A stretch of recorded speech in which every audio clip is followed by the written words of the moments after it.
Today I'd like to prepare a miso soup with seaweed in it. So for people with thyroid imbalances, it's really helpful, as you know, to take in iodine. And the best form of iodine to take in is from seaweeds.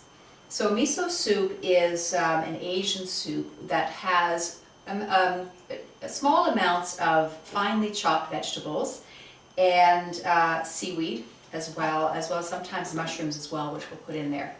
So what I've done here is I've chopped up some cabbage, some carrots, some celery, and some red onion.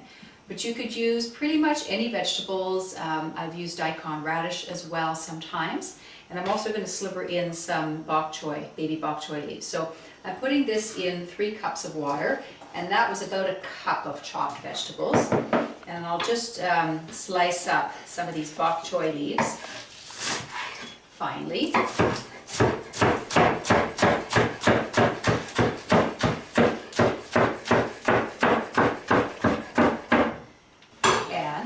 Add that to the soup.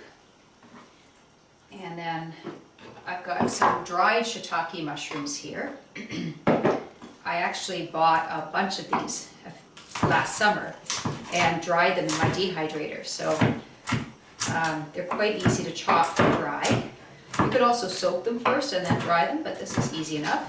And we'll put them directly in the soup. And then, as for the seaweed, you can use any types of seaweed. So today I will be using arame, which is